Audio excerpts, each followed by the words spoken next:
Before ada chat Mas Niko. Barusan sih. Saya nggak banyak bikin apa-apa.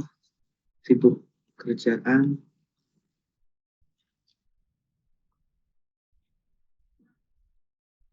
Itu juga sudah baca.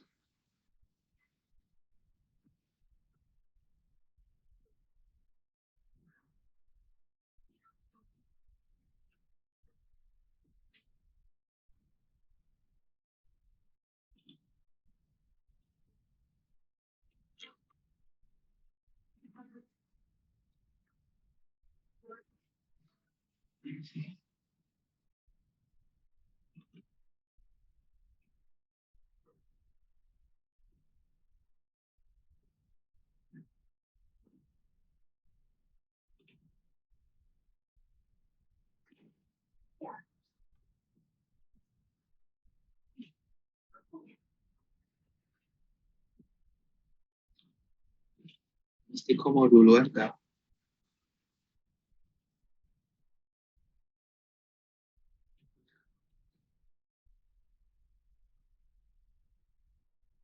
Bagus banget sih.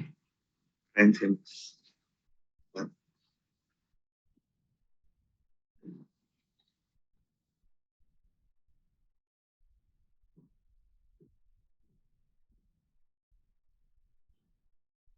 Ibu ini gimana, Mas?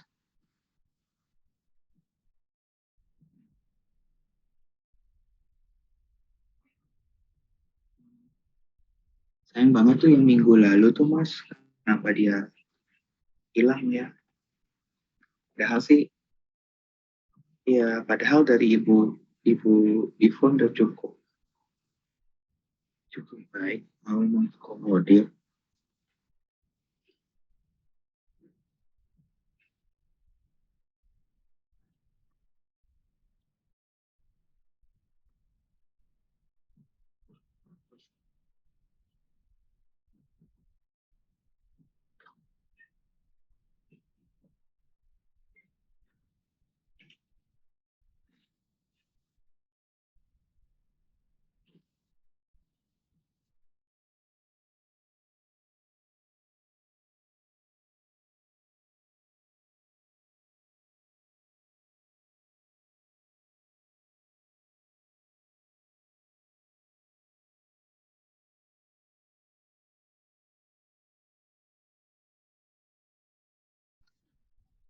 Mas izin tanya,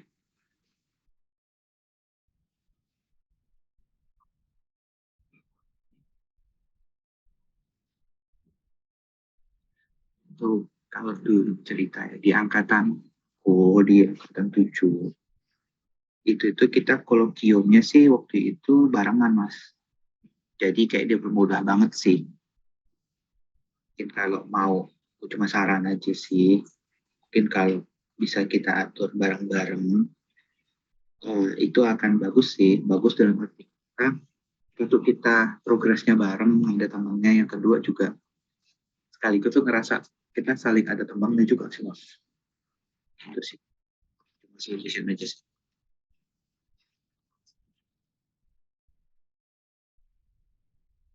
Pasti, pasti. Kita waktu itu benar-benar diaturin. Cuma dia ngecek, Mas.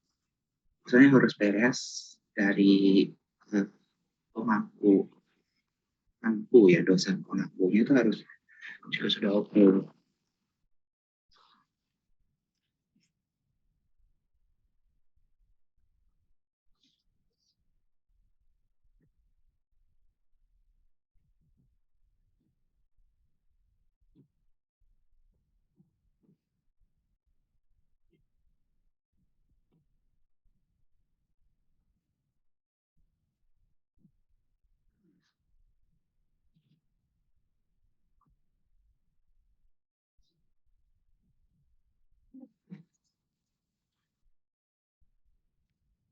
Wih, katanya maksudnya 5 menit lagi, Mas.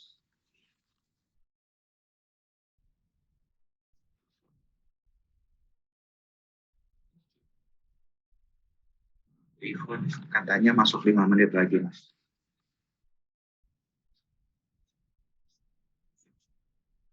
Ya Bu, ini diskusi yang ringan dengan Mas Niko.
Ya, lancar.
Ya, selamat sore.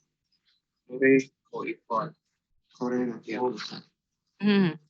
Ada apa namanya nguji bimbingan skripsi Ibu. Cuman yang kedua kurang bagus. Jadi skripsinya bagus, tapi ditanyain accounting-nya melempem. Wah, apa namanya Ibu juga kecewa. Padahal dia kan dari UI. UI untuk sampai D3 ya. Kemudian ngambil di Trisakti. Nah, tapi accounting-nya dia lupakan itu. Sayang sekali. Iya. Tapi ya udah, enggak apa-apa. Nah, ini tugasnya kan sekarang yang berkaitan dengan bab 2 ya, yaitu yang berkaitan dengan penelitian sebelumnya, ya, kemudian juga berkaitan dengan hipotesa. Nah, kemudian nanti yang ketiga, di kuliah ketiga sampel frame-nya itu sudah harus jelas. Kuliah ketiga, ya, sampel frame itu sudah ada, kemudian kriteria respondennya jelas. Kemudian bagaimana olah datanya.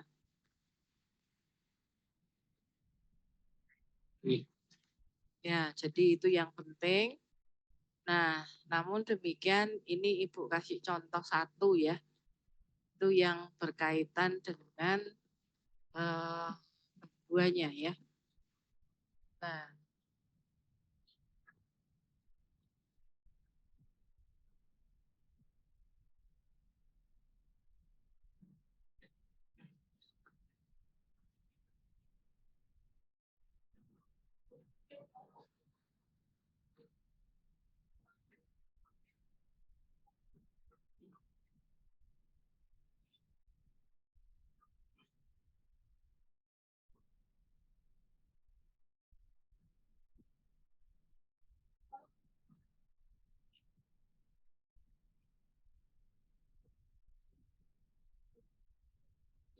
Oh, kan ini.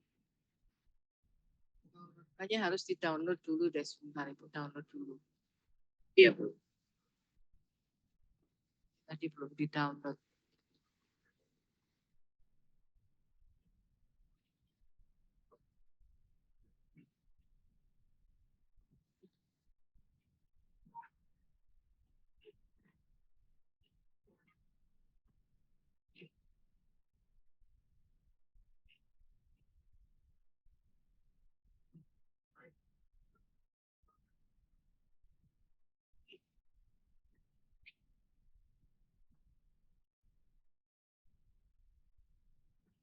Ya, kelihatan? Sudah, Bu, terlihat. Nah, ini Ibu ambilkan dari salah satu bimbingan Ibu yang dia mau ujian proposal. Nah, bagusnya apa? Ini karena dia bicara budget select. Biasanya kan fenomena itu cuman berkaitan dengan paragraf-paragraf ya, tapi dia mampu sajikan dalam bentuk tabel. Ini tabel fenomenanya. Jadi orang langsung jelas ya. Ini bikin orang senang bacanya, ngerti ya? Tapi kalau tidak bisa juga tidak apa-apa. Oke, itu yang satu menarik. Kemudian di bab 2. Di bab 2 itu dia bisa menunjukkan adanya teori yang digunakan. Sebentar, ini di atas atau di bawah ya.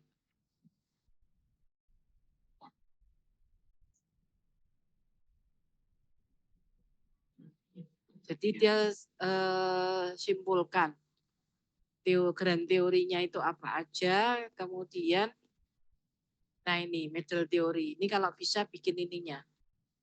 Grand teorinya apa ya kan? Kemudian middle teori dan variabelnya apa. Ya. Nah, kemudian tadi yang Ibu bilang sama Alvin itu adalah penelitian sebelumnya ya, tapi sebelum penelitian sebelumnya itu selalu masuk ke masing-masing variabel. Nah, masing-masing variabel itu ditaruhnya di bab 2. Ini dia memang menggunakan akuntansi manajemen ya, keterampilan. Jadi dia tunjukkan di sini. Ya. Setiap variabel tuh dia masukkan. Kemudian baru nanti masuknya ke masing-masing variabel Masian ya. Baru masuk ke ini, apa namanya, penelitian sebelumnya. Ya, penelitian sebelumnya dia udah lebih dari 10. Nah, ini penelitian terdahulu. Ya. Nah, cukup 3 kolom. Ini sebetulnya cukup dengan author aja. Nama jurnalnya itu enggak usah. Kenapa? Karena kan jurnalnya itu sudah ditampilkan di di reference daftar pustaka, jadi enggak usah. Nah, kemudian ini yang salah itu dia di variabel, harusnya tulis variabel bukan hipotesanya. Ya, ini kan yang ditulis hipotesanya, jadi supaya tahu aja. Nah, baru ini kolom ketiga itu adalah hasil penelitian. Nah, kalau di variabelnya itu ada dimensinya, maka di variabel, kolom variabel ini ditulis variabelnya apa, kemudian di bawahnya variabel itu ada dot, itu adalah dimensinya. Nah, baru ditambah dengan 1 kolom lagi indikator. Ngerti ya? Jadi di sebelahnya variabel itu ada indikator, itu supaya hemat apa kolom aja sih. Baru hasil penelitian ya. Nah, ini udah bisa ya. Nah, kemudian ini Ibu minta cukup banyak. Makanya ada nomor di sampingnya itu untuk membuktikan berapa jumlah dia penelitian sebelumnya. 17, 18, 19, 20. Ada 20. Ya, ini bagus. Kemudian rangka konseptual. Nah, ini yang kurang dia enggak jelasin. Harusnya di rangka konseptual itu dijelasin apa sih maksudnya rangka konseptual ini? Kenapa kok trustworthy akuntan manajemen itu berpengaruh terhadap budgetary slack, ya? Nah, ini harus dijelaskan. Nah, itu aja yang Ibu ingin ceritakan kepada kalian. Nah, kemudian hipotesanya itu jangan lupa, jangan cuma satu paragraf aja ya. Satu hipotesa itu bisa mungkin satu halaman sendiri. Karena saudara harus menceritakan mengenai ini misalnya akuntansi manajemen skill dan penciptaan budget slack. Ini ada 1, 2 ya. Banyak 3, 4, 5, 6, 7, 8, 9, 10. Nah, ini ada 1,5 halaman. Ya, ngerti ya? Nah, jadi itu yang perlu diperhatikan, tidak hanya 1/2 halaman aja. Ya, terlalu singkat nanti. Ini proposal aja dia sudah bisa bikin 140 halaman. Tapi nanti kalau saudara maju kolokium enggak perlu 140. Dulu Lydia juga enggak 140, cuman berapa ya? 70-an dia bikin. Nah, ada yang mau ditanyakan dulu?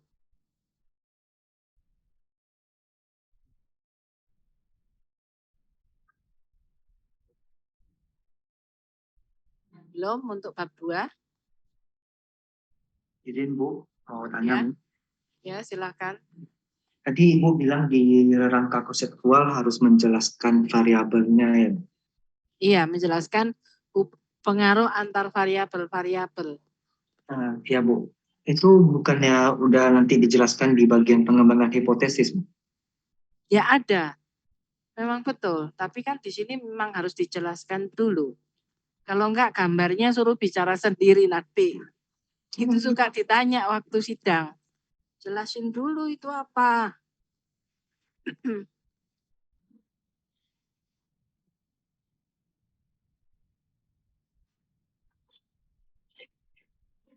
Dijelaskannya versi ringkasnya dari pengembangan hipotesis ya Bu? Oh. Dan tidak perlu ada hipotesa-hipotesa ya. Ya. Terima kasih Bu.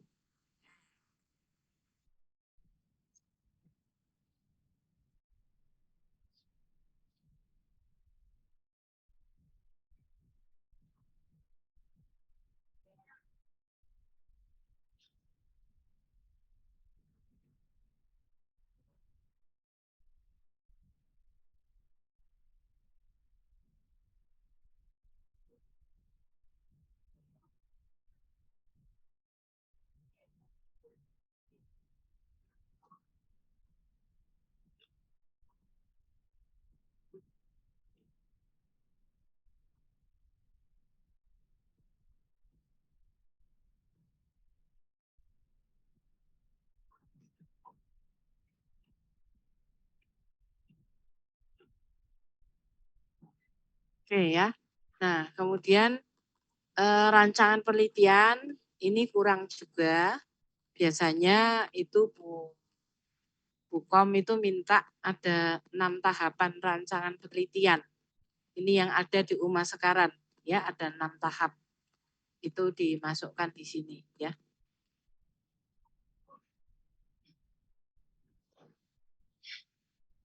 Baik yang kuantitatif maupun kuantitatif semuanya sama Bu ya, 6 tahap itu Bu ya. Kalau yang kualitatif mungkin beda ya. Oh, ya. Itu yang untuk kuantitatif ya. Dan nah kemudian jangan lupa definisi operasional variabel.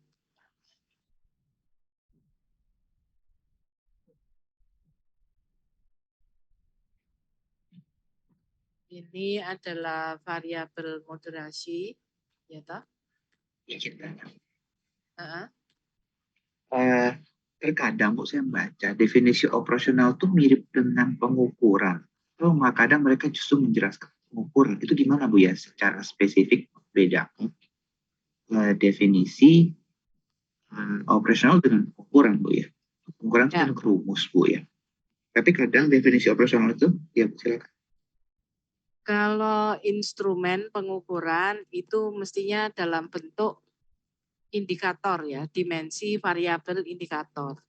Ya. Jadi yang digunakan di dalam penelitian saudara. Tapi kalau definisi operasional ya definisi dari variabel yang saudara gunakan. Tapi nanti yang benar-benar misalnya kalau kita bicara yang dimaksud dengan kinerja itu kinerja yang bagaimana? Kinerja karyawan, kinerja manajer kan beda. Ya, demikian juga dengan kinerja perusahaan gitu.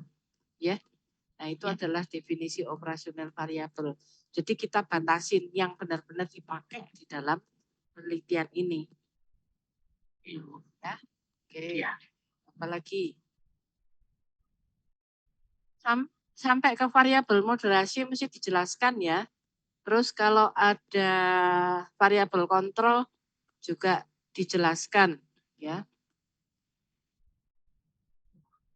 Masuk definisi variabel kontrol juga masuk ya. Iya, masuk definisi kontrol. Ya.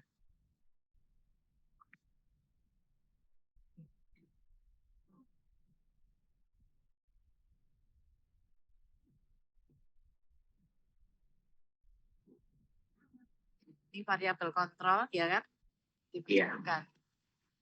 Izin Bu, misal contoh gender yang dibahas di sini. Ini kan adalah, oh ini bukan definisi Bu ya, ini jenis. Dia menceritakan variabel kontrolnya apa. Kan? Iya. Apa yang dimaksud dengan gender di sini? Makanya di sini dia katakan gender merupakan salah satu variabel yang sering digunakan variabel gender mengacu kepada, nah ini kan dia jelaskan. Ya. Ya berarti di sini secara singkat kok kita bilang variabel gender mengacu pada pria dan wanita. Itu sebenarnya sudah operasional banget Bu ya. Betul. Ya.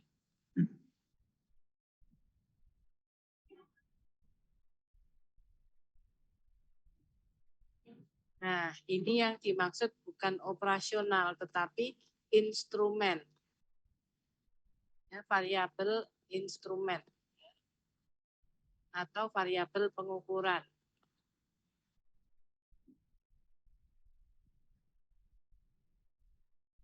Skalanya memang pertama kali ordinal, tapi nanti kalau sudah selesai jadinya apa? Rasio, interval. Interval, ya. Jadi skalanya tidak bisa ordinal ya, interval ya.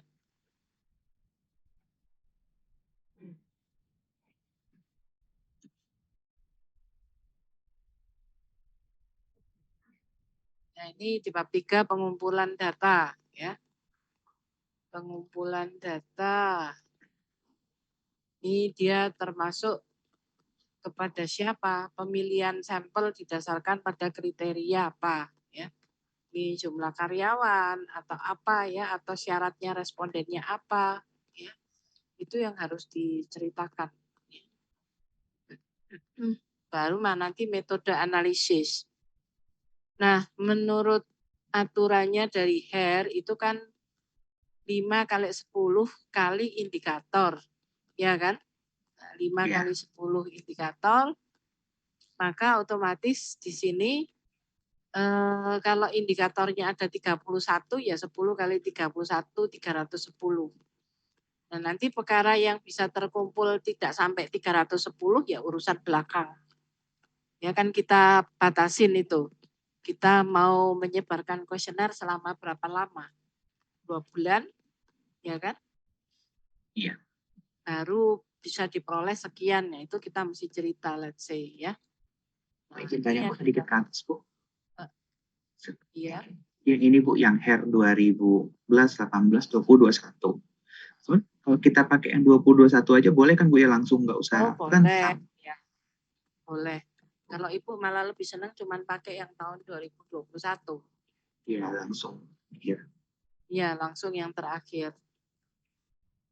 Udah ada kok itu HARE yang terakhir. Nggak tahu, bentuknya e-book aja. Kalau beli e-book. Jangan beli yang fotokopian. Ibu punya yang fotokopian toh, dikasih sama kampus. Ternyata apa? Ya tabelnya gelap-gelap semua, nggak bisa dibaca.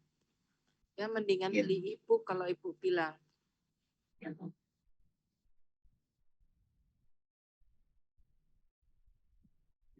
Kemudian nanti jangan lupa modelnya ini, karena kita kan menggunakan structural equation modeling kan.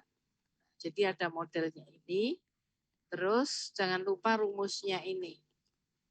Ya, rumusnya ini jangan lupa, jelasin ini. Uji sensitivitas diletakkan juga di sini, ya di bab 3.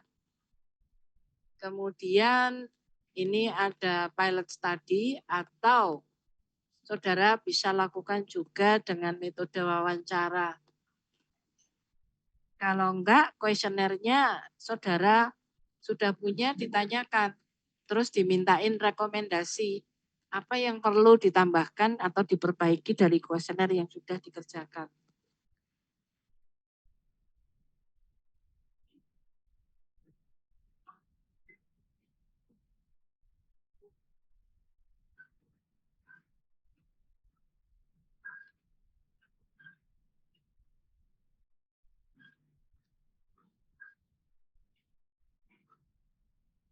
Ada lagi yang mau ditanyakan? Udah ini. Sudah ya? Ya, silahkan.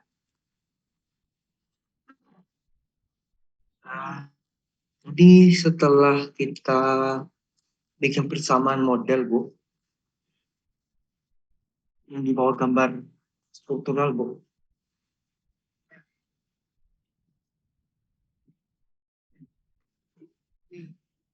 Nah ini, oh berarti bawahnya sensitivitas dulu ya, Bu? Iya. Ini kalau uji hipotesis berarti kan sebelum uji sensitivitas ya, Bu? Betul. Ini pengujian hipotesa. Banyak, lanjut. Ya. Niko dulu. Niko silakan.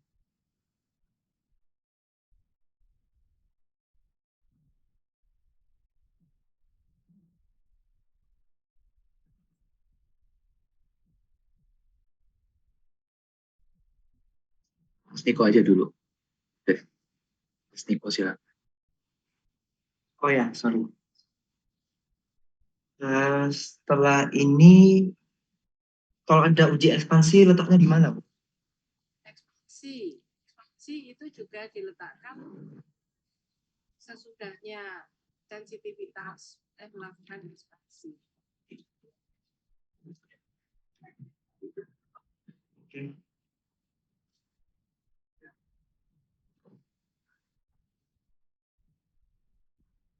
Bisa naik sedikit. Nah ini signifikansi. Oh ini berarti hipotesis ya, Bu? 3.4.6. Ini kan tadi ada uji pendahuluan toh. Nah, jadi nanti setelahnya itu kita cek signifikansi pengaruh antar variabelnya itu bagaimana.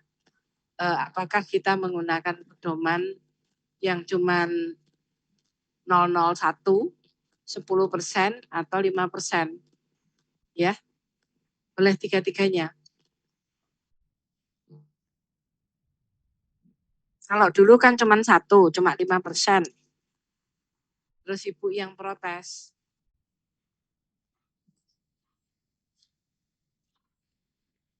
Karena bisa juga selain 5%, bisa 10%, bisa 1%. Kalau hasilnya kurang bagus ya 10% gitu.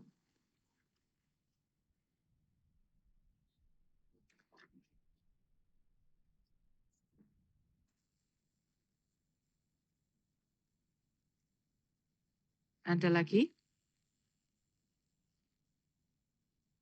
Izin tanya, Bu. Uji sensitivitas itu apa sih, Bu? Kemudian tadi ekspansi itu, ekspansi itu apa ya, Bu? Apa ya, Bu? Newbie, Bu.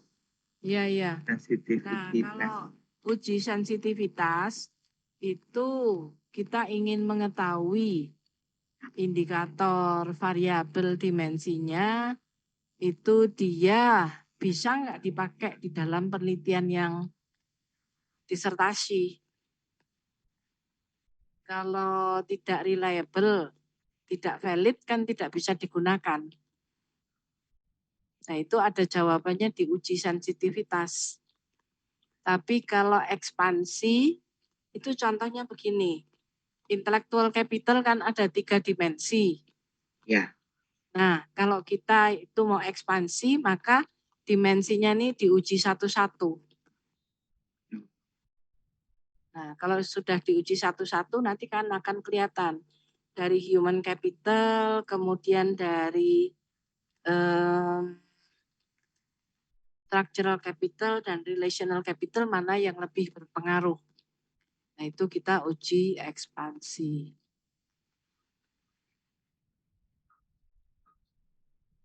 Uji ekspansi ini disebutkan nggak, Bu, ketika di bab 3, di bab 3 sebutnya. Oh, disebut juga. Ya.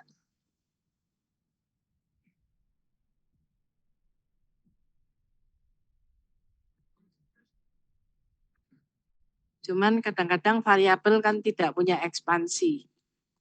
Tidak punya dimensi maksud Ibu. Kalau tidak ada dimensinya nggak bisa ekspansi. Ya. Iya.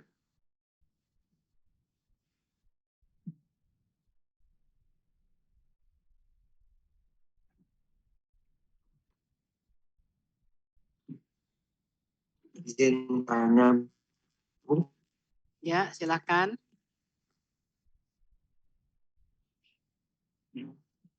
Yang diuji ekspansi itu harus semua variabel atau variabel yang kita mau saja, Bu?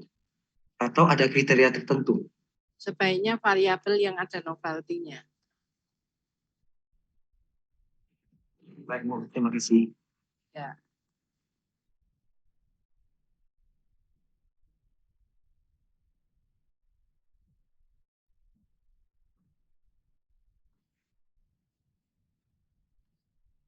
Jadi nanti akan kelihatan juga di adjusted R-square-nya.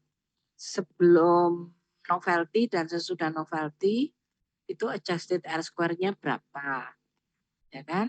Nah, kemudian nanti kalau diekspansi ternyata mana ya dimensi yang paling berpengaruh.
Nah, kalau ini dilakukan interview atau wawancara, sebaiknya itu dibuat listnya pertanyaannya itu apa. Supaya nanti akan jelas. Jadi seperti ini, bagaimana proses budgeting, ya kan? Bagaimana peran budgeting, ini adalah list of question-nya. Yang ditanyakan di wawancara nanti tergantung yang diwawancara ada berapa orang. Maka masing-masing harus ada jawabannya. Ya. Ini kan pertanyaannya terbuka. Masing-masing sendiri-sendiri. Kadang-kadang ini dipakai juga untuk membentuk kuesioner. Ya, terutama kuesioner yang menjadi novelty. Betul enggak ini digunakan? Ya. Nah, ini dia udah masukkan berdasarkan hasil wawancara. Cuman tidak disebutkan nama orangnya siapa. Ya. Ada yang dia sebutkan nama orangnya, tapi itu dengan izin dari yang bersangkutan dulu. Kalau dia nggak bersedia disebutkan ya cuman di dalam bentuk kalimat aja. Ya. Tapi biasanya dicetak miring ya. Dicetak miring misalnya kita pakai nama samaran, Wang misalnya ya. Wang mengatakan apa gitu kan. Nah, kemudian di bawahnya diceritakan apa sih yang dikatakan oleh Wang selain itu begitu. Ya mungkin Boleh dari Bu ya? Hah? Boleh Bu ya pakai nama sama alias. Iya, kalau ibu sih enggak apa-apa, tapi kan tidak ada tujuan berbohong kita. Iya, itu dia Bu. Ya kan?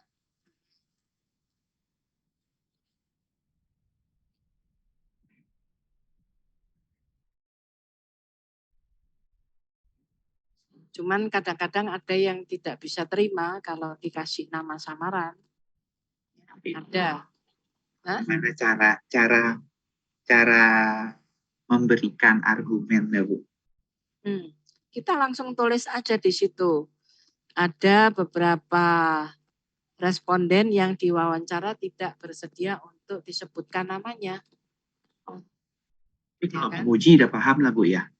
Muji kita. Harusnya paham lah. Ya.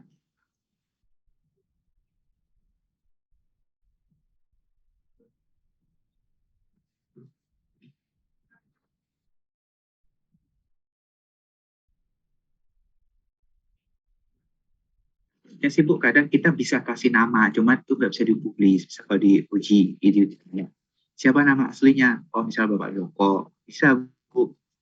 Cuma nama Joko ini yang tidak mau dipublis. Jadi mungkin Ya, solusinya betul. diganti uang. Kalau ditanya Ya, siapa, bisa jawab kita. iya.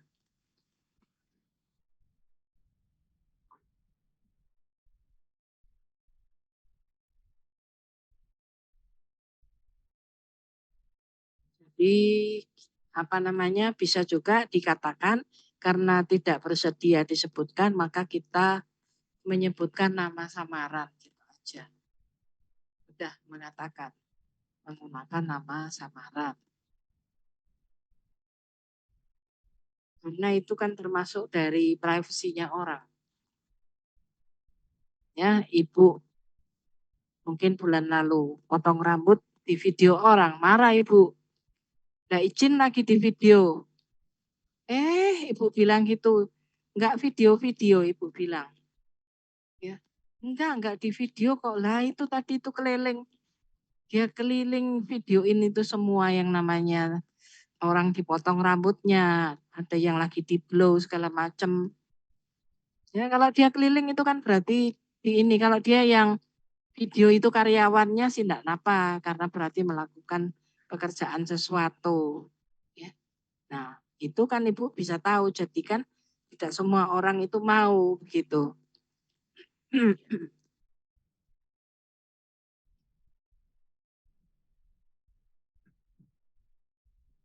Sudah? Ya. Oke ya, ini contohnya dari pilot testnya ya yang dia lakukan. Ini dia sudah rinci. Di pilot test itu hasilnya dilakukan di bab 3. Ini adalah instrumennya pilot test. Ya. Dia sudah sebutkan semua. Kemudian ini hasilnya. Validity sama reliability-nya. Nah ya, jadi sudah tahu ya tempatnya di mana ya. Cuman kalau dari hasil pilot test ini, kadang-kadang suka ada nilai reliability sama nilai validity yang tidak bisa diterima. Tapi Ibu larang untuk delete. Karena kan kadang-kadang dengan jumlah yang lebih besar, maka ada kemungkinan indikator itu bisa diterima. Ya, jadi itu. Jadi waktu pilotnya tidak diterima, tapi ketika real bisa diterima Bu ya? Bisa diterima. Jadi makanya jangan di-delete, tapi Ibu bilang, diberitahukan aja. Sebetulnya ini adalah variabel yang harus di-delete. Ya. Nah, jadi ini adalah proposal ya. Jadi dia mau sidang ulang proposal. Sidang ulang. Jadi meskipun rata-rata sekarang dari ujian kolokium itu pasti ada sidang ulang untuk kolokium, baru nanti sidang proposal. Ya, jarang yang lulus sekarang. Oh, jarang lulus. Ya jarang. Jadi enggak usah kaget. Ya. Yang ulang itu enggak usah kaget. Ya bukan lebih baik ngomong pahitnya, supaya nanti enggak kaget. Wah, kita sudah prediksi bisa lolos, tahu-tahu enggak lolos gitu kan? Iya, Bu. Oh, pilot test ini untuk yang novelty saja kan, Bu, ya? Atau seluruhnya, Bu, ya? Mengapa dilakukan pilot test? Ya, kita kan ingin tahu variabel yang tadi sudah ditambah novelty, ya, itu bagaimana? Atau variabel yang dijadikan pilot itu yang tanpa novelty, boleh.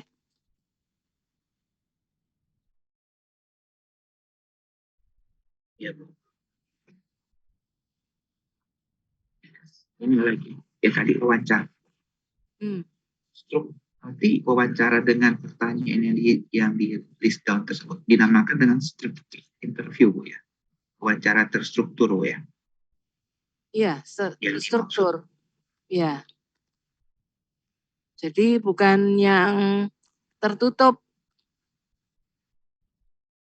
Kalau tertutup itu yang pakai skala Likert. Iya. Ya.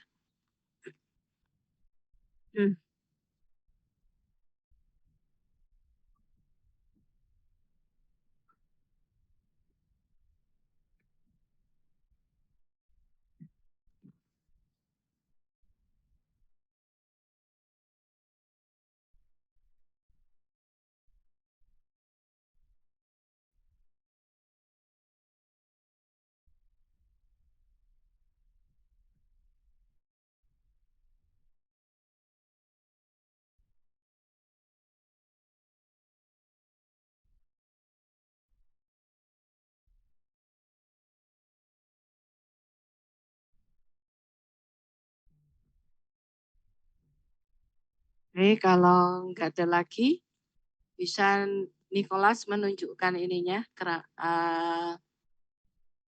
penelitian sebelumnya. Kalau sudah ada grand teorinya juga boleh. Yang spin, ya Bu.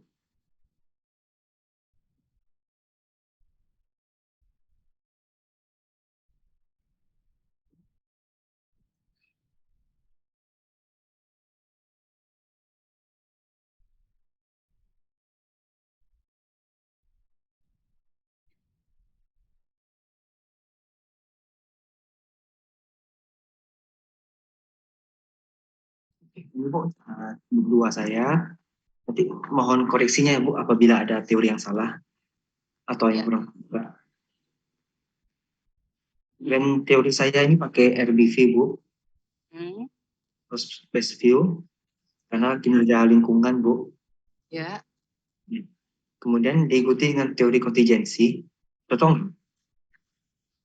Kontingensinya ini untuk apa? Untuk GSCM ya Bu. GSCM sama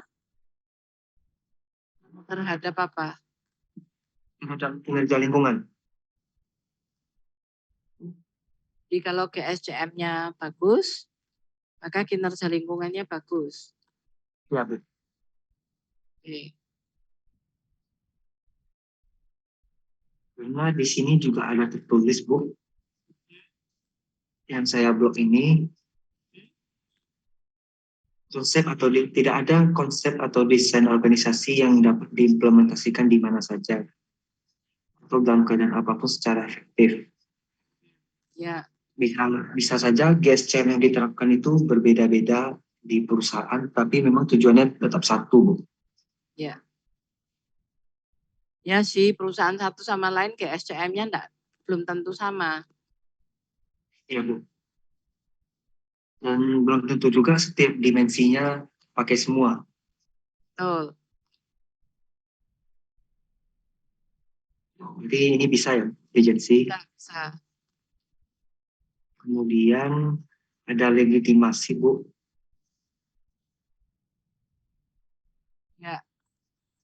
Ibu, Ini untuk variabel apa? artinya ke saya sudah mengambil sertifikasi perusahaan, Bu, tapi itu di variable control, Bu.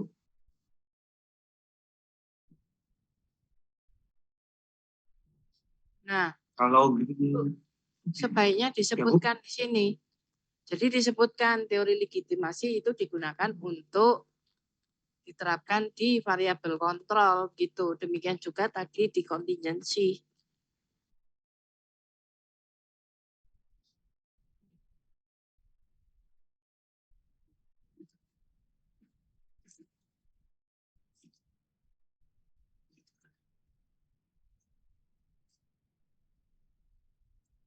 kalau untuk green innovation, apakah cocok di legitimasi, Bu?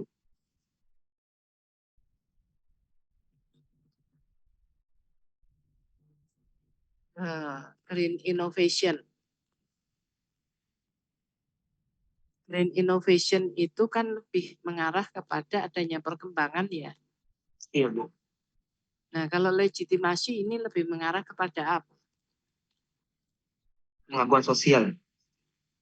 Pengakuan sosial. Berarti green innovation itu membutuhkan pengakuan sosial dari masyarakat. Iya, Bu. Ya, itu harus disebutin ya. Ya.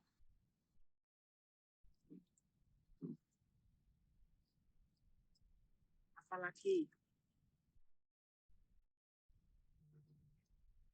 Teori stakeholder, ini variabel green strategi, Bu.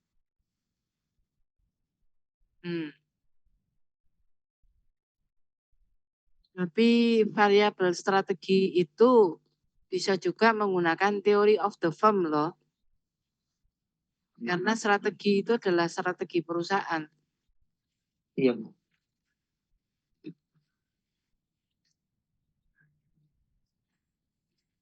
Teori of the firm ini posisinya sebagai teori utama atau middle teori, Bu?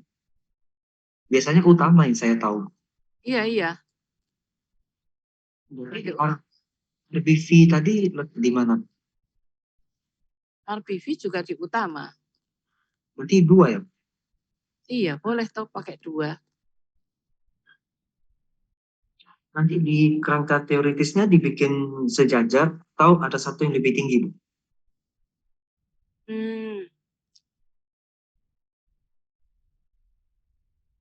Sejajar dalam arti apa? Ya nomor 1, nomor 2 toh gitu kan maksudnya? Iya, Bu. Iya nggak apa-apa nomor 1, nomor 2 begitu. Kalau dua, iya enggak mungkin kita tuliskan berdempetan toh. Iya, Bu.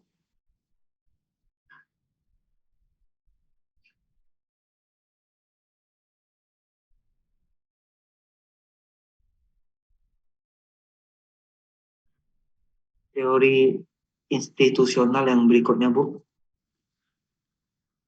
Ya, Tapi ini saya mungkin agak ragu kalau dimasukkan, Bu. Sepertinya tidak cocok.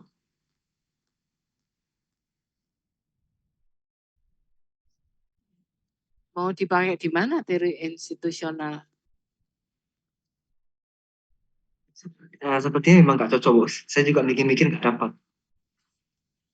Ya, Ada satu teori lagi, Bu. Namanya ya. information processing theory. Itu rencana untuk variabel green information system, Bu.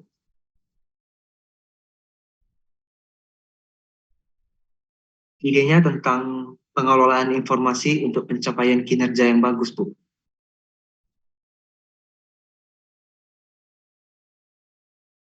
Bentar ya. Ya, Bu.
Oke, dilanjutkan Nicholas.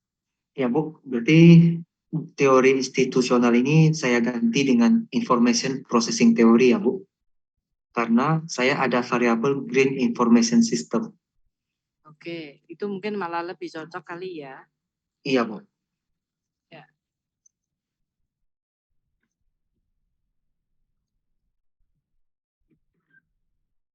Jadi saya sudah ada 2 grand teori dan 4 middle teori Bu. Ya, sudah cukup toh? Udah 6. Ya, Ya, sudah 6.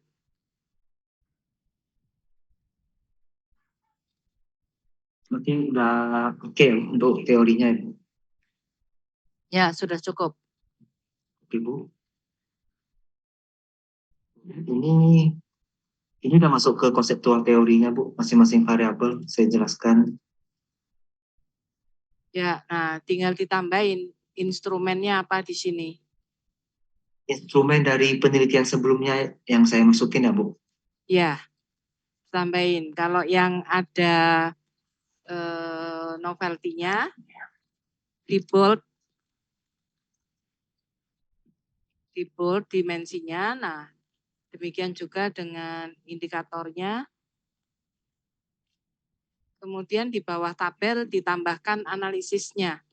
Kelemahan yang lama itu apa, sehingga ditambahkan dengan yang baru.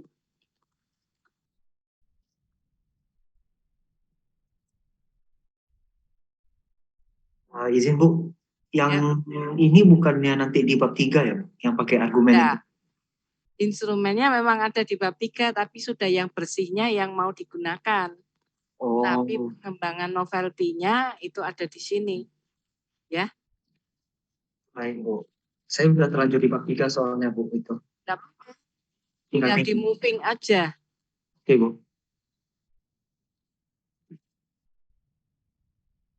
Nanti yang di bab 3 sudah enggak ada yang lama yang mana, yang baru yang mana, enggak. Tapi langsung yang digunakan. Oke Bu.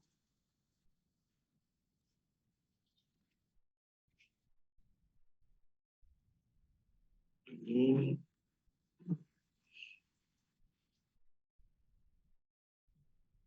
oke.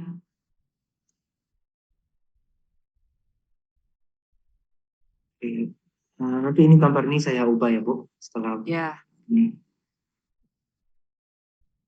Ini penelitian terdahulu Bu. Kebetulan lengkap. Ada yang pengaruh, ada yang tidak pengaruh. Udah saya masukin semua Bu. Oke, tinggal ditabelkan ya. Tabel ada Bu di bawah. Oh, di bawah. Oke. Cuma saya terlanjur bikin prediktor dan respon Bu. Tadi kan Ibu gabung satu ya. Ini gimana Pak? Dipisahin? Nggak usah, enggak apa-apa. Itu yang respon itu variabel dependent. Benar. Oke. Yang itu independen. Ya, ya sudah, enggak apa-apa.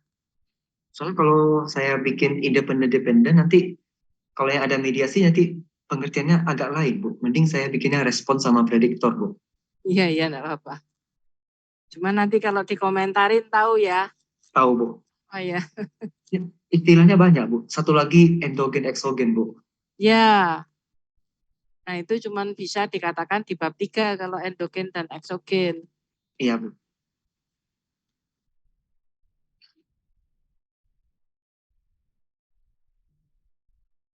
Ini kebetulan banyak dari Emerald saya ambil Bu.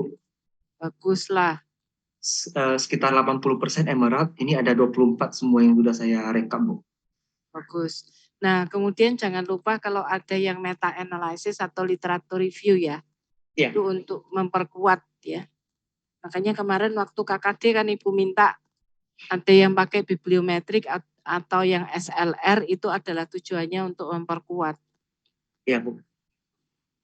Tapi itu nanti letaknya di bagian mana ya? Maksudnya sebelum atau sesudah apa Bu? Itu digabung aja, di merge di dalam konsepnya. Kalau itu misalnya ya, Green Supply Chain Management itu punya metodenya bibliometrik atau SLR. Nah, waktu bahas GSCM itu yang ditambahkan, ya.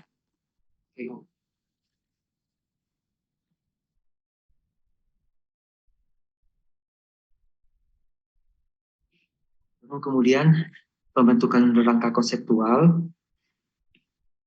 Ini model penelitiannya, hipotesisnya semuanya positif, Bu. Kemudian ini yang nanti akan saya tambahin penjelasannya ya, Bu. Ya. Lalu pengembangan hipotesis. Kebetulan saya punya masih 2 paragraf, Bu. Yang pertama saya bikin berdasarkan argumen saya didukung teori, baru ini yang penelitian sebelumnya. Barulah saya katakan ini pengaruhnya positif atau negatif, Bu. Sejalan nggak yang diungkapkan oleh Nicholas? Jadi dari argumennya Nicholas, kemudian dibandingkan juga dengan yang penelitian sebelumnya. Sejalan nggak? Sejalan, Bu. Saya juga penelitian terdahulunya mengambil minimal ada 5 referensi yang sama hasilnya.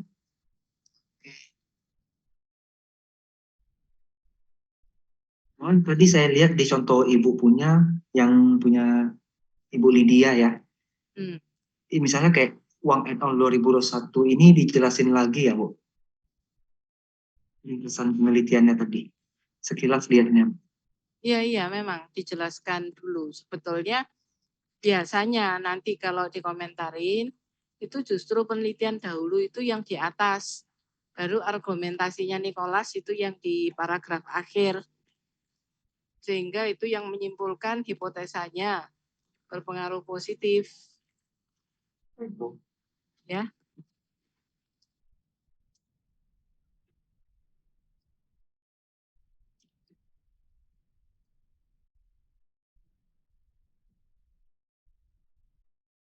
Berarti nanti semua hipotesis saya kembangkan lagi ya, Bu? Ya. Udah, Bu, ini udah ke bab 3 jadinya, Bu? Ya. Ini nanti yang untuk minggu depan ya. Iya, Bu. Jadi nanti di minggu keempat itu sudah lengkap. Tinggal paling Ibu periksa aja yang mana yang masih kurang. Oke, Bu. Ya. Oke, boleh stop share. Silakan Suyanto ya. Ya, Bu. Izin share ya, Bu. Terima kasih ya, Bu. Yuk sama-sama Nicholas.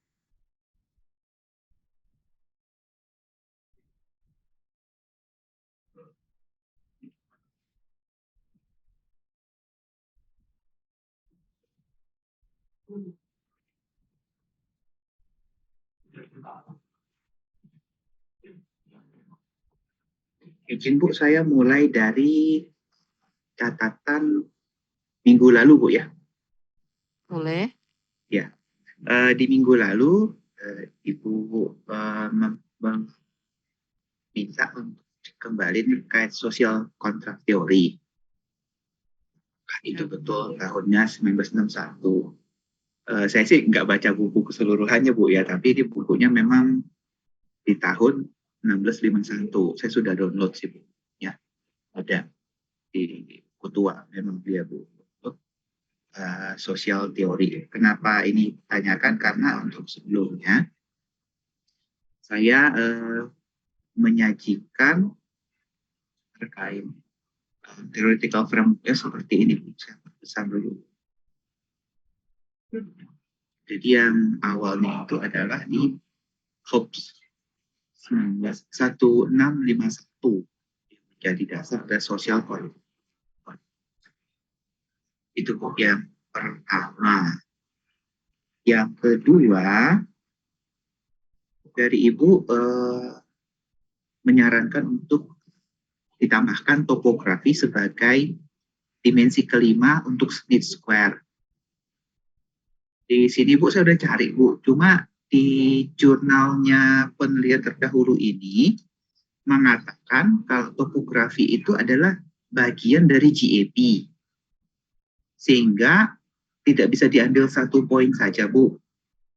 Jadi harus komplit. Tetapi kalau saya ambil komplit, ini satu, Bu, terlalu pertanian banget Bu, terlalu pertanian. Yang kedua Bu, topografi ini katanya adalah uncontrollable sebagai komitmen, atau saya cari itu ada istilah Bu, involuntary commitment. Itu istilah di medis juga Bu, istilah medis untuk orang yang dimasukkan ke rumah sakit tapi secara paksa. Kemudian topografi ini bagian dari standar SPO. Dia maksimal itu kemiringan 25 derajat. Berikutnya Bu, untuk topografi ini banyak perusahaan nggak maintain. Sebagian sih maintain Bu. Saya cek juga ke beberapa company.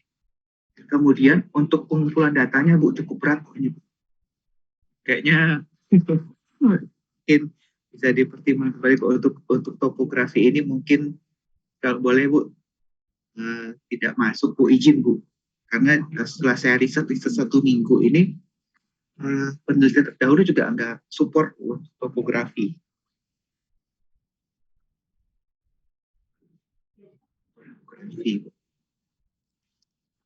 Kemudian Bu, untuk yang buku Creswell, saya lagi pelajari sih Bu, sudah download untuk versi ke-5, sudah download, lagi baca-baca Bu, tapi belum full baca habis sih Bu, di chapter 10-nya untuk mix match.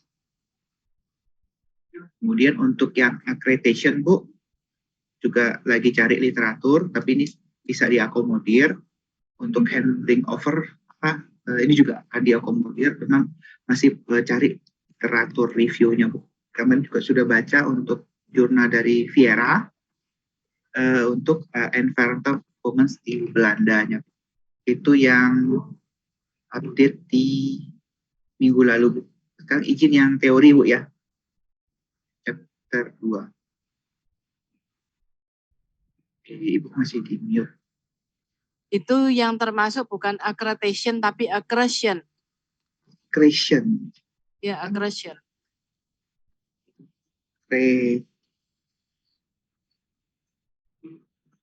TA-nya buang. Nah, accretion. Itu ada untuk tumbuh-tumbuhan, bisa juga untuk hewan. Iya Bu.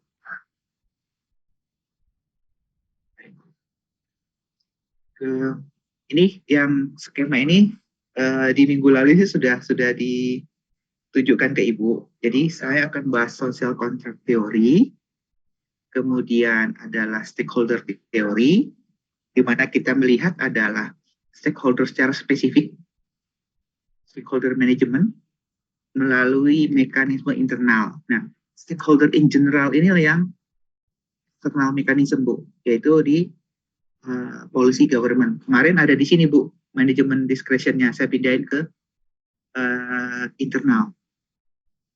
Itu Bu untuk teorinya. Jadi stakeholder teori dan mendukung teori dari stakeholder management ini Bu, dari Flumen sebagai applied atau teori yang kalau ketiga itu kan ada grand, middle, sama teori yang ketiga itu Bu. Jadi konseptual Mas.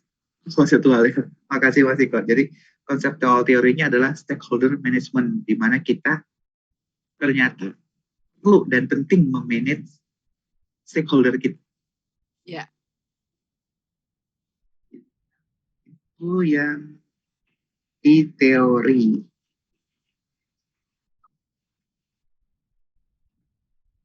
Kemudian setelah teori, bab 2 itu adalah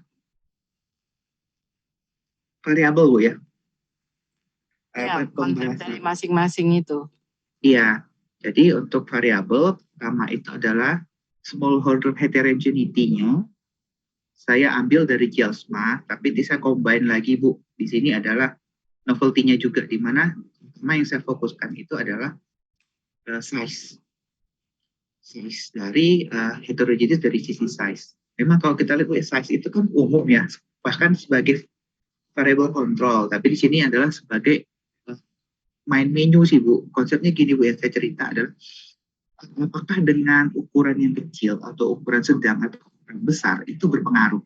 Seperti misal kalau dosen psikoya Bu, Ibu Ivon dosen mengajar kelas besar, dengan kelas sedang, dengan kelas kecil itu kira-kira yang lebih itu yang mana? Karena dasarnya adalah banyak dugaan sementara adalah kalau terlalu besar, power dari smallholder terlalu besar. Maksudnya stakeholder kita tuh terlalu memiliki power yang terlalu besar terhadap kita. Betul. Yang kedua, engagement dari anggota kelompok itu kurang. Jadi mereka tidak saling support. Dan terakhir juga ada kepentingan politik. Umumnya dengan kelompok besar, ketua-ketua itu punya kepentingan politik. Ya, betul. Itu biasanya begitu sih. Ya, jadi harapannya Bu, temuan di sini, cerita Bu ya, jadi cerita konsepnya Bu. Kalau ternyata penelitian ini menghasilkan penemuan bahwa kita kalau manage kecil-kecil itu lebih efektif, lebih bagus. Jadi tujuan kita adalah kalau membentuk koperasi atau membentuk kelompok tani, nggak usah besar-besar, tapi bisa di-manage. Dengan kita punya kecil-kecil tapi hasilnya bagus, itu akan membuat burden kita kecil. Gitu Bu, konsepnya Bu. Pola pikirnya di sini. Ya, Kemudian, betul sih. ya, nah penelitiannya nggak ada Bu. Jadi saya bukan nggak ada, belum nemu penelitian yang seperti itu. Karena ini yang saya alami di sini, kalau kecil itu kayaknya bagus, kalau besar itu kayaknya justru problem gitu. Tapi ini kan harus dibuktikan melalui penelitian. Nah, itu Suyanto ceritain dulu Ya, pemahamannya, kemudian ya, ini yang justru ingin diteliti lebih lanjut karena belum ditemukan ya, belum penelitian ditemukan. yang berkaitan dengan smallholder ini tadi, Ya, ya. ya Bu. Nah, dengan yang kecil itu kita akan jauh lebih fokus. Betul, fokus. Terlalu besar itu kita kurang fokus. Benar Bu, betul. Ya. Iya. Jadi heterogeneity ini sebenarnya banyak Bu aspeknya. Cuma di sini saya fokus ke size aja Bu, karena nggak apa-apa. Ya. Ya. Kemudian saya lanjut ke manajemen komitmen. Nah, manajemen komitmen inilah yang menjadi, tadi kan kelas Bu ya, kita membangun plasma itu. Maka komitmen berpengaruh. Karena gini, kenapa komitmen? Ternyata ketika plasma ini atau smallholder ini menjadi wajib, kadang itu terjadi namanya ogah-ogahan ya. Yang penting saya just fulfill the requirement. Kayak tidak ada, ya cuma memenuhi syarat aja Bu. Jadi tidak ada suatu komitmen yang tinggi dari si company. Jadi kita melihat posisi apakah karakteristik dari smallholder nih yang bermasalah dalam desain atau si manajemen yang bermasalah. Jadi dua aspek dilihat. Di sini saya menggunakan Smith Square. Smith Square ini mengalami beberapa kali perubahan Bu. Pertama itu dari Martin Bones original version. Jadi komitmen itu dibagi 3. Quality, cost, and time.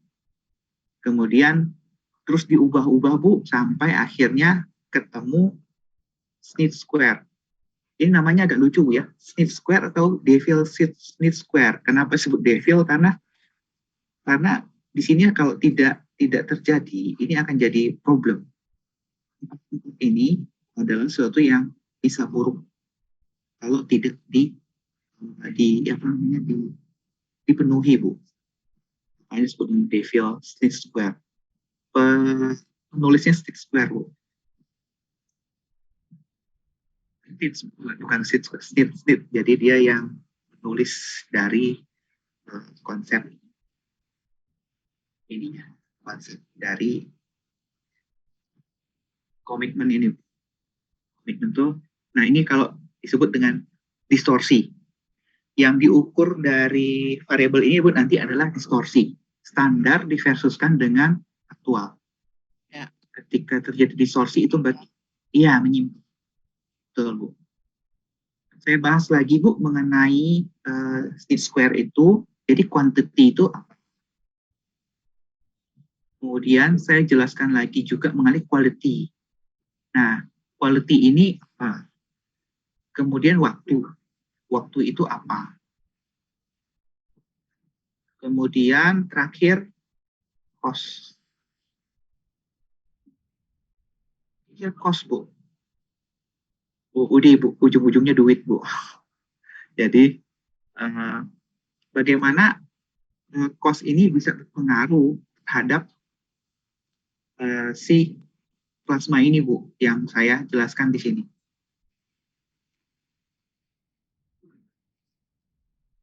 Yang menjadi terakhir, yang variable dependennya adalah CSP. CSP ini adalah, Bu, ternyata, Bu, dengan mengelola plasma, ini kan sebenarnya bisa menguntungkan. Konsep awalnya adalah menguntungkan. Tetapi pada faktanya banyak perusahaan tuh nggak mau mengelola plasma. Kenapa? Karena jadi beban, jadi burden. Dan secara finansial terutama, di sini juga ada finansial menjadi burden. Nah, istilah social burden ini ada di dunia kesehatan, Bu. Tetapi kalau financial burden ada di finance. Nah, mungkin nanti saya ganti yang sesuai saran Ibu minggu lalu, ini belum saya ganti, menjadi corporate finance social burden, Bu. CFSB. Gitu.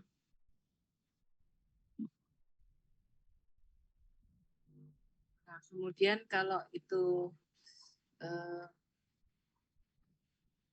sebetulnya cost and benefit-nya apa buat company kalau mengolah plasma? Iya. Saya bicara benefit dulu, Bu, ya. Jadi, sama, Bu, seperti kontraktor. Kan kita ada RAB, Bu. Misalnya kita bangun 1 hektar itu katakan 50 juta. Tetapi kalau perusahaan ini bisa membangun katakanlah 45, 46, kan ada sisa nih, Bu. Itu boleh, Bu, diambil. Menjadi keuntungan bagi perusahaan. Nah, keuntungan inilah, Bu, menjadi sebenarnya bukan burden, malah benefit. Itu yang masuk ke dalam nanti dari measurement CFSB ini. Yang kedua, Bu, ketika sudah produksi dari plasma ini kan ada buah, Bu, yang bisa dibeli perusahaan. Ya. Dengan membeli, dengan dia mengolah kelapa sawit menjadi minyak, itu ada untung lagi, Bu, ada margin. Ya. Ya. Secara sederhana itu, Bu, yang bisa diukur secara finansial. Jadi ukurannya itu jelas. Selain itu sih, Bu, ada ukuran, ada manfaat lain, itu pasti sosial, Bu, ya. Dengan kita membina masyarakat yang baik, tentunya lingkungan kita lebih kondusif. Ada manfaat non-finansial lainnya yang di dalam plasma. Kemudian secara internnya, Bu, atau cost benefit, berarti yang sisi yang kurang itunya, Bu, yang sisi selain benefit atau loss-nya.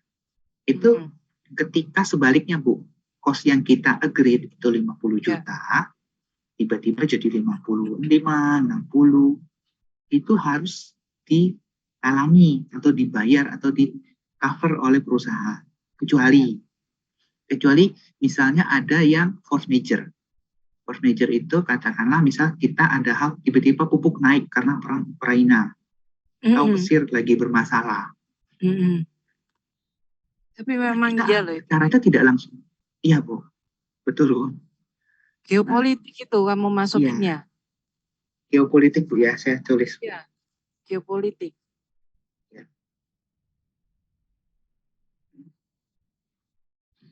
Iya, Bu.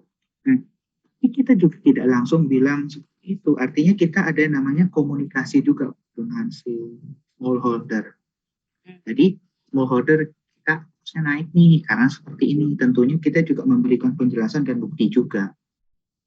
Sejauh apa itu bisa diabsorb? Maksudnya gini, Bu.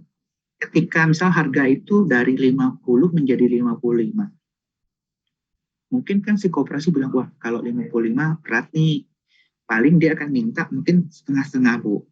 Nah, setengah-setengah ini ya kita bilang ya bisa dianggap sebagai CSR atau apalah untuk kelebihan cost itu. Atau perusahaan juga anggap itu sebagai loss. Jadi dianggap sebagai project loss. Kebanyakan saya lihat di dalam laporan keuangan itu dianggap sebagai loss. Nah, itu menjadi burden. Menjadi financial burden untuk perusahaan. Nah, itu kalau dibandingkan lebih banyak benefitnya atau burdennya? Sebenarnya Bu, kalau dikelola dengan baik, bagus, itu tidak ada burden, benefit. Cuma ini kan bagaimana kita dari penelitian ini justru memberikan saran bagaimanakah plasma ini harus dikelola supaya tidak burden. Tujuannya itu sih Bu. Ya. Tujuan utamanya adalah kalau kita bisa kasih quality yang bagus, kasih secara logis Bu ya, komitmennya kita bisa timing yang bagus, produksi yang bagus, dengan kita atur size-nya tidak terlalu besar, itu tidak burden ternyata. Nah, tapi apakah hipotesis ini betul atau tidak, tentunya dibuktikan dengan sebenarnya Bu, kita bilang ini terjadi banyak burden. Karena masalah sosial. Yang paling berat di suatu perusahaan itu adalah sosial. Lahan-lahan diklaim. Tetapi itu kan susah mengukurnya Bu. Sebenarnya saya mau masukin Bu. Variabelnya itu namanya social challenge. Tetapi gak gampang untuk ukur dan dapat data. Karena Bu, perusahaan cenderung menutupi. Kalau ada konflik dengan sosial, dengan masyarakat, ataupun yang masuk pengadilan, susah Bu. Jadi awalnya itu mau masuk. Jadi tapi nggak ini Bu, nggak berani masukin karena itu sebenarnya itu Bu, konflik sosial. Cuma datanya yang nggak dapat. Itu harus penelitian sendiri, tapi kualitatif itu. Iya. Kualitatif case study. Iya, sebenarnya juga bisa lagi Bu. Nanti ke depan bisa dikembangkan itu adalah bisa ambil data dari pengadilan masing-masing Bu. Kita kan pengadilan itu terbuka Bu ya sifatnya Bu ya. Iya. Kita bisa ngecek di pengadilan rajin itu kita cek. Katakan PTA, dia domisili di mana? Kita cek tuh Bu, ada nggak di dalam Sismibakum daftar-daftar kasus oleh perusahaan tersebut. Kebetulan Bu, tadi saya baru pulang dari pengadilan ini, tapi kasus lain sih Bu, kasus rumah tangga orang jadi saksi. Tapi di sana bisa Bu dibilang itu terbuka informasi hasil sidang, kasus yang masuk, itu yang bisa dilihat. Cuma gini juga Bu, tidak semua kasus klaim itu masuk sampai pengadilan. Yaitu kadang bisa diselesaikan dengan baik oleh perusahaan. Agak menarik Bu, tapi sulit datanya. Ya Bu, silakan Bu. Sudah sulit ya jangan ini kita masuk tapi nanti aja. Iya nanti Bu. Aja kalau ada waktu, nah baru. Iya Bu. Mungkin selesaiin disertasinya dulu. Siap Bu, setuju Bu. Ya, nah terus tadi karena melihat penjelasannya Alvin yang berkaitan dengan kalau kecil itu kita fokus, nah itu dijadikan alasan juga bahwa kita sebetulnya ingin tahu kalau dengan kecil itu kita memberikan efek atau benefitnya, sosialnya bagaimana, itu akan jauh lebih baik sehingga ini tujuannya adalah untuk menjadi template. Ya, betul Bu, untuk template. Setuju. Ya, untuk template.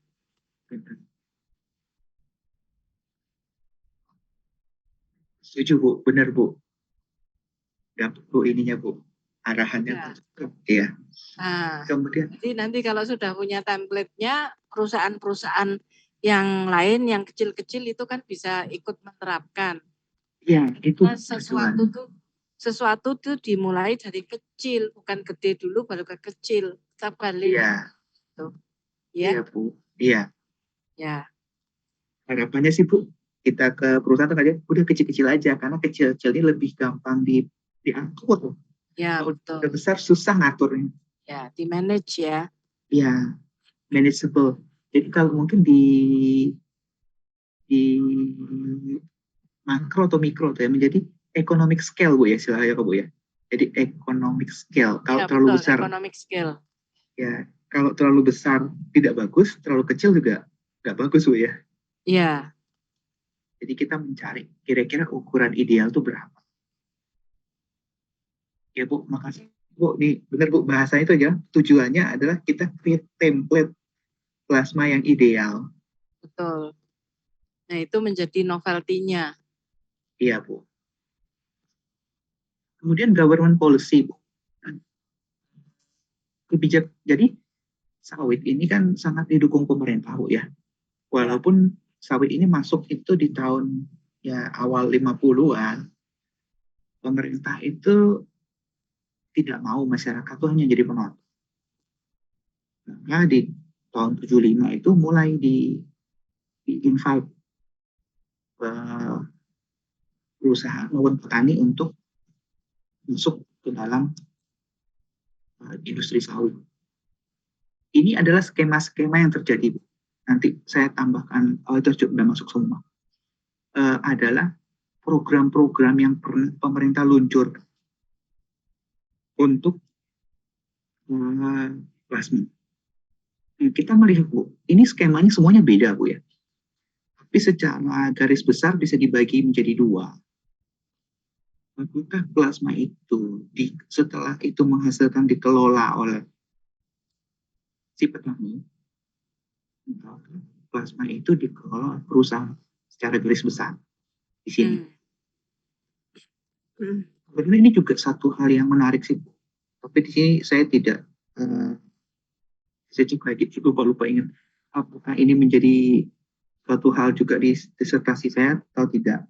Tapi di sini yang saya ingin katakan adalah ternyata program pemerintah itu atau tidak. Jadi ini menjadi variabel moderasi, Bu. Kalau ternyata dia memperkuat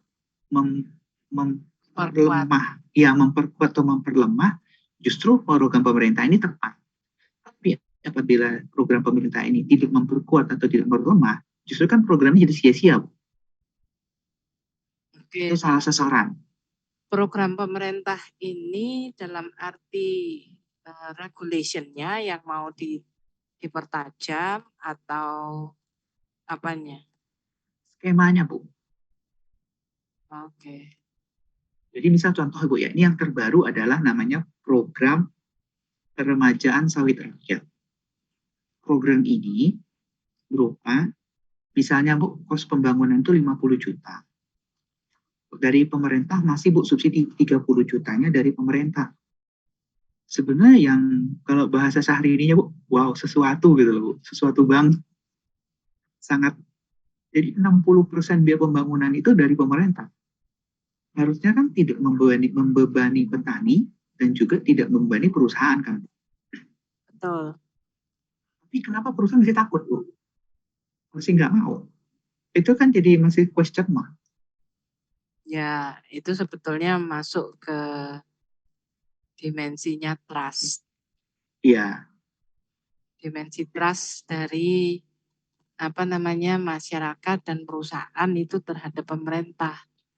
Iya. Ya, karena kan selama ini dilihat kalau pemerintah itu ikut campur tangan, bukannya memperbaikin tapi malah bikin kacau. Iya. Sih kita bilang begitu kan? Nah. Iya, Bu. Ternyata bisa dengan subsidi-subsidi itu sesuatu yang baik, tapi apakah subsidi itu membantu? Nah, itu yang ingin kita lihat sih, Bu. Saran ke depannya ternyata skemanya itu bukan seperti itu yang bagus. Seperti apa? Tapi dalam konteks ini, Bu, hanya ingin melihat dulu program pemerintah itu kuat atau memperlemah. Jadi memberikan pengaruh nggak, Bu, program itu? Secara kasat mata sih ngaruh, Bu. Tapi secara perilaku kok nggak berubah gitu loh, Bu. Walaupun sudah diberikan insentif-insentif. Ya itu tadi sebetulnya karena trust-nya itu. Iya, Bu. Sudah dikerjakan, hasilnya bagus, dia ambil. Betul. Nah, jadi merekanya itu kan kecewa. Iya. Nah, hal-hal ini yang sebetulnya itu menjadi penghambat itu adalah trust-nya itu kepada government. Iya. Karena kerjasama itu paling penting adalah trust. Iya. Ya. Oke, lagi. Ya. Jadi itu variabel-variabel yang ada. Nah, ini masih tulisan saya yang lama, Bu. Sebenarnya saya masukin tuh, Bu. social dispute, challenges, cuma ini tidak saya masukkan lagi nanti karena terlalu berat untuk collect datanya. Pindah file label. Nah,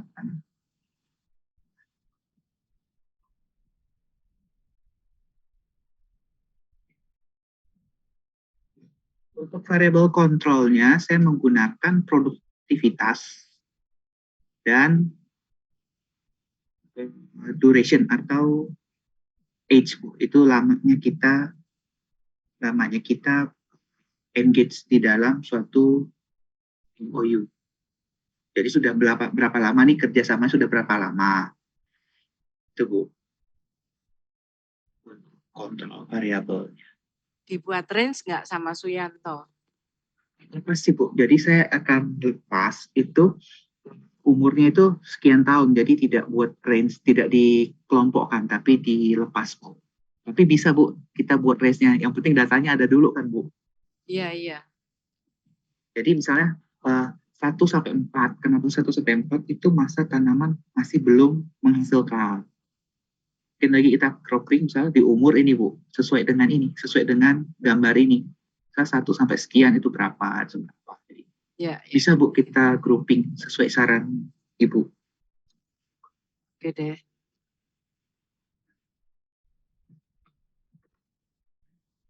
Kemudian yang kemarin framework-nya, Ya, nanti tinggal diceritakan ya isinya framework itu ya. iya, Bu. Nah, ini di sini saya sudah bikin hipotesis. Ada beberapa hipotesis saya itu yang masih terlalu pendek kayaknya, Bu. Ya. Bu, tanya, Bu. Saya kan size-nya ada 2, Bu. Yaitu size secara hektar, size secara jumlah petaninya. Kita boleh, Bu, langsung seperti ini hipotesisnya, Bu, ya. Di atasnya kita jelaskan. Oh iya, tapi Argumen, harus ada pemisahan. ada pemisahan. Iya. Bu.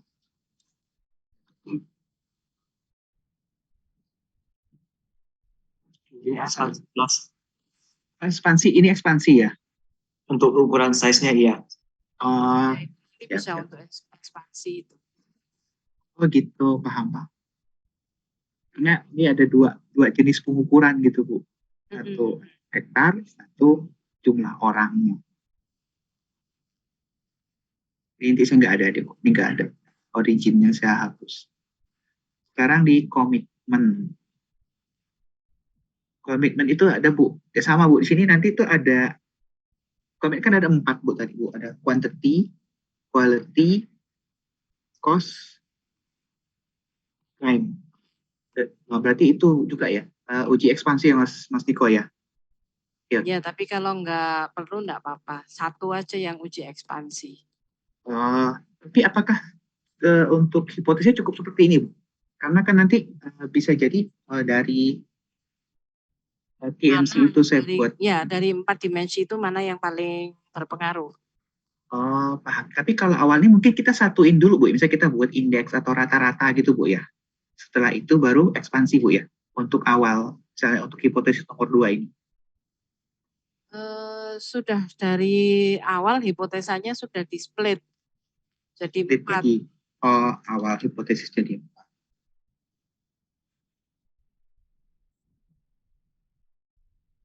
Baik, Bu.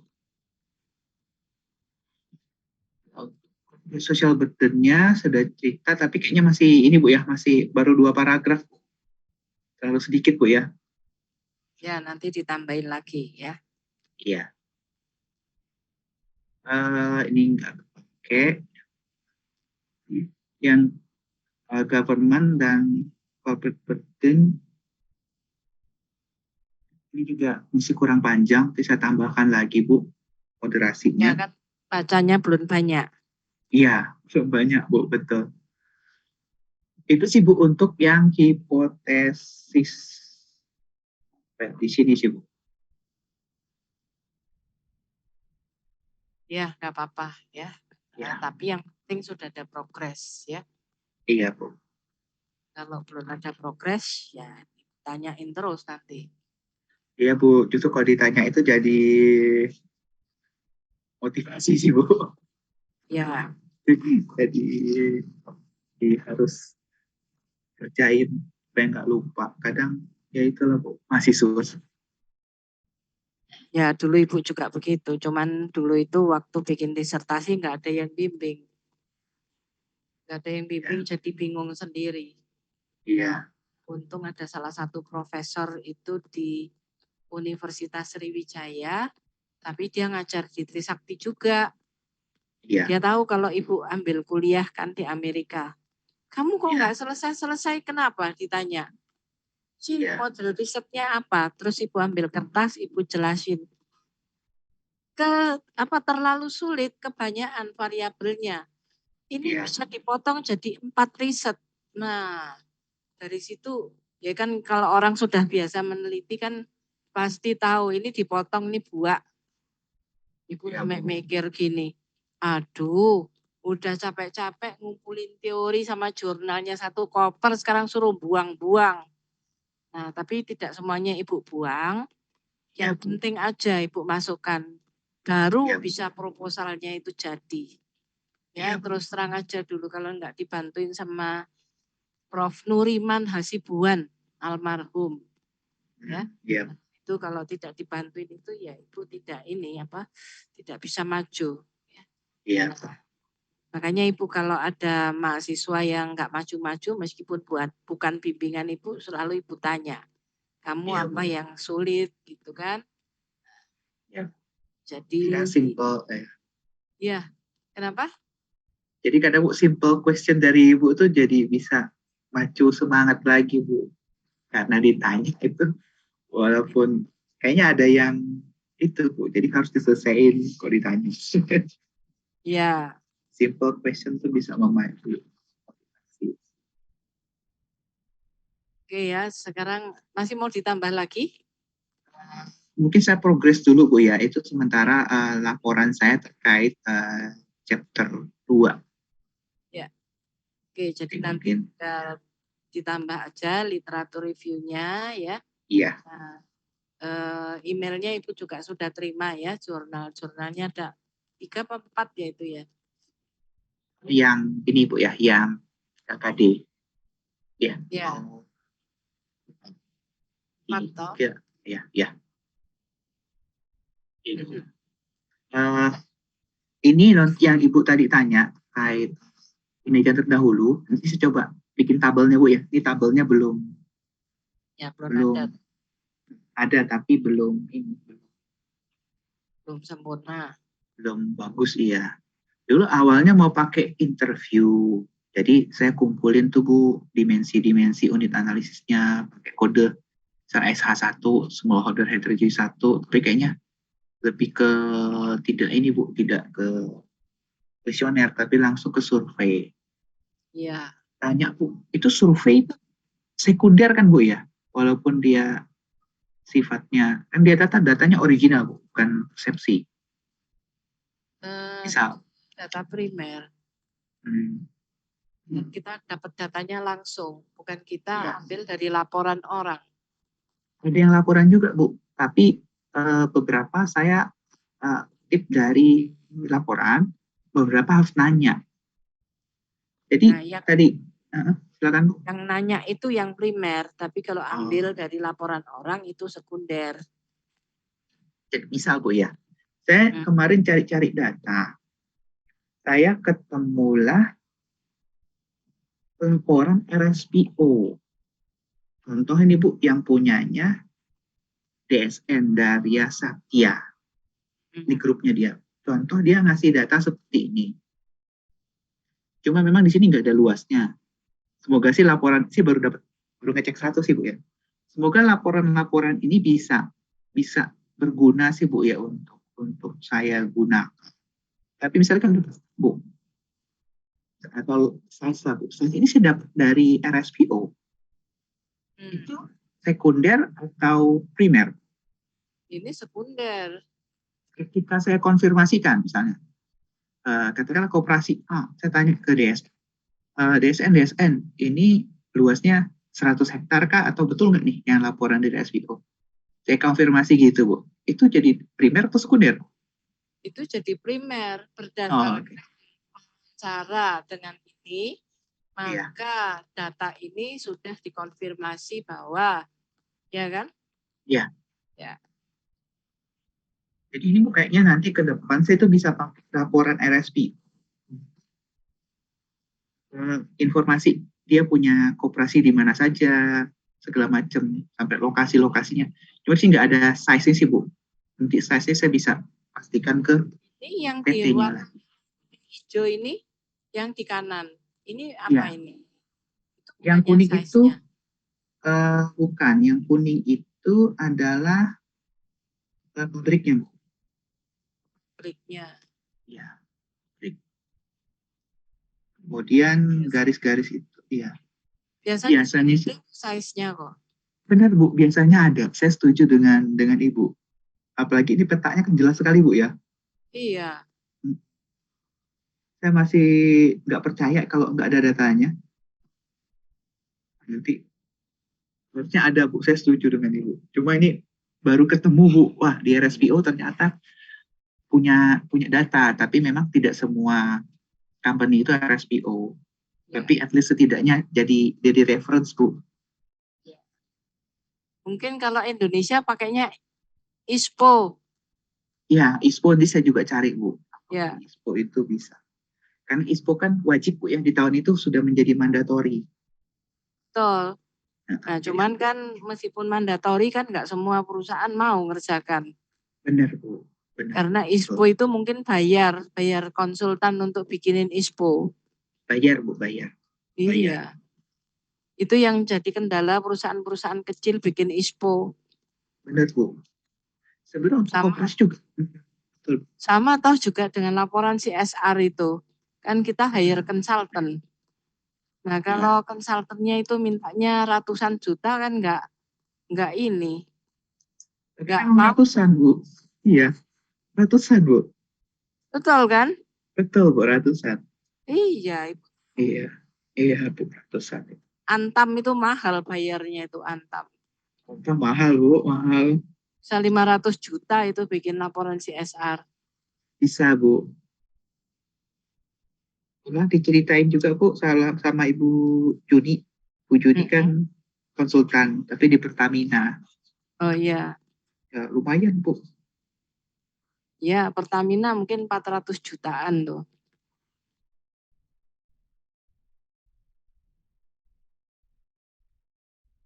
Ini ada lagi?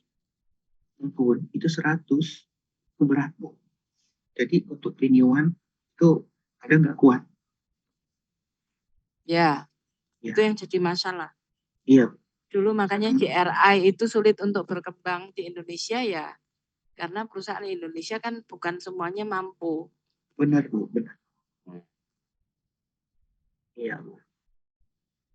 Bisa tambahin lagi Bu yang literatur, kemudian penelitian terdahulunya, ya akan saya tambahkan. Kemudian untuk hipotesis akan tambahkan lagi juga untuk argumen serta penelitian terdahulunya. Itu sih Bu, untuk laporan saya terkait yang Masih ya. saya izin stop share ya Bu. Ya silakan. Nah, mungkin Ibu tambahin ya waktunya ya. Supaya saudara nggak punya PR terlalu banyak. Karena penelitian sebelumnya kan masih kurang. Ya. Ini coba dalam waktu berapa lama? Kan kita harus selesai sampai 6:30 kan. Nah ini kan baru 5:40 masih 5:30. Kalau ditambahin 20 menit apa 30 menit untuk cari misalnya 3-4 jurnal gitu, bisa cukup 30 menit? Kalau saya sepertinya belum dapat Bu. Saya udah coba hari ini sih Bu ya, udah beberapa kali coba. Belum, tapi masih harus cari yang beberapa referensi yang lebih strong Bu. Oke, ya sudah gini aja, pokoknya 1/2 jam Ibu kasih waktu untuk cari penelitian sebelumnya ya untuk nambah. Baik, Bu. Nah, kalau untuk Nicholas tadi sudah ada ya, dan Ya, Nicholas sudah bagus. referensinya sudah cukup bagus ya, berarti tinggal perbaikan aja Nicholas ya. Terus coba nanti cerita ada berapa banyak yang merupakan literatur reviewnya ya. Ini 30 menit ya sampai jam 6 lebih 10 ya. Baik, Bu. Ya, Izin Bu, sebelum Ya. ini, saya izin screen ya Bu. mm-mm.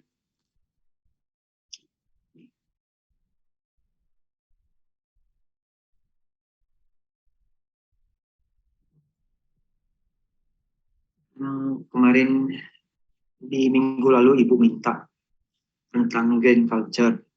Saya ada ketemu ini Bu, ini di Emerald.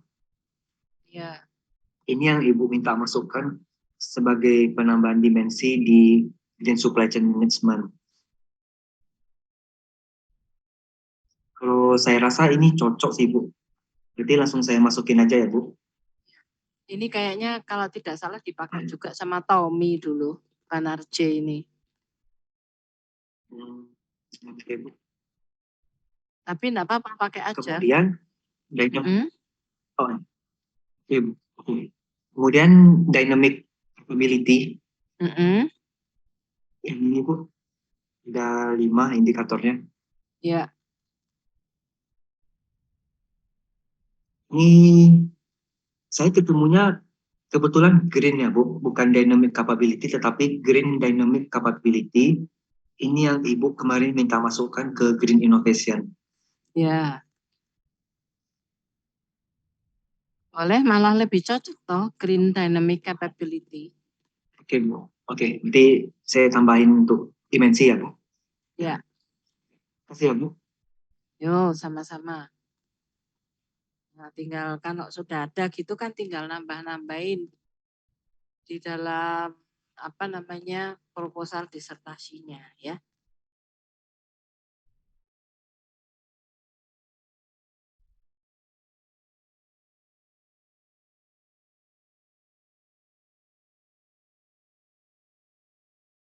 Semangat Mas Alvin.